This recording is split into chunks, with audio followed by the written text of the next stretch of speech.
বউ ছাড়তে রাজি, সংসার ছাড়তে রাজি, মোবাইল ছাড়তে রাজি না।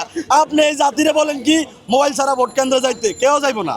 যদি বাংলাদেশের কোনো প্রান্তে কেউ একটা কেন্দ্র দখল করে তো তারেক রহমান সাহেব আর আপনারা মুসলিমের টাইম পাবেন না।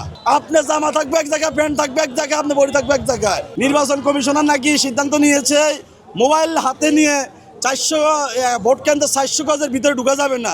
আরে ভাই, আপনি যে সমাজের পোলাপান, যে বাংলাদেশের যে মানুষ, এরা বাথরুমে গেলে ফোনটা হাতে নিয়ে যায়, এরা ঘুমায় মোবাইল হাতে নিয়ে ঘুমায়, এরা বউ ছাড়তে রাজি, সংসার ছাড়তে রাজি, মোবাইল ছাড়তে রাজি না। আপনি এই জাতিরে বলেন কি মোবাইল ছাড়া ভোট কেন্দ্রে যাইতে? কেউ যাইব না, কেউ যাইব না। আমরা সকলেই আপনারা ভালো করছেন মনে করাই দিচ্ছেন, কেউ যদি ভুলে রাইখাও যায় এখনও সে ভুল করবে না, সেটা মোবাইল নিয়ে কিন্তু কেন্দ্রে যাবে। আর এই নির্বাচন কমিশন এই অপদার্থ দেখে নাই আগে নির্বাচন কমিশনকে কীভাবে আমরা জোতার মালা গলায় দিছি। হয়তো যে কোনো পক্ষপাতিত্ব করে, কসম আল্লাহর এই বাইতুল মুকাররম রাইখা কিরিয়া গেলাম দাঁড়াইয়া, যদি কোনো পক্ষপাতিত্ব করে তাকে জোতার মালা গলায় দিয়ে সারা ঢাকা শুধু আমরা যুবকরা ঘুরাম ইনশাল্লাহ।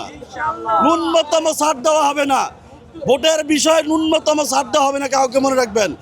আর তারেক রহমানের উদ্দেশ্যে লন্ডন প্রবাসী যিনি কাগজের বাঘ নামে খ্যাত, সবাই কাগজের বাঘ নামে চিনে, আপনাকে বলি আপনি সারা দেশের কর্মীকে সামলান।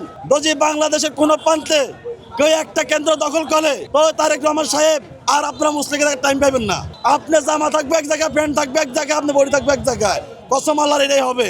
কারণ আপনারা যেরকম না চাঁদাবাজির জন্য মানুষ মেরে ফেলাইতে পারেন, আমরা ভোট দেওয়ার জন্য ভোটে কেউ বাধা দিলে আপনার মতো দু সেটা তারেক রহমান ফ্যানগুলো ফেলাইতে পারবো, কোনো সমস্যা না। মাইরা ফেলাবেন, মাইরা ফেলান, তারে মাগার ভোটের অধিকার আমরা নিশ্চিত করে ছাড়বো ইনশাল্লাহ।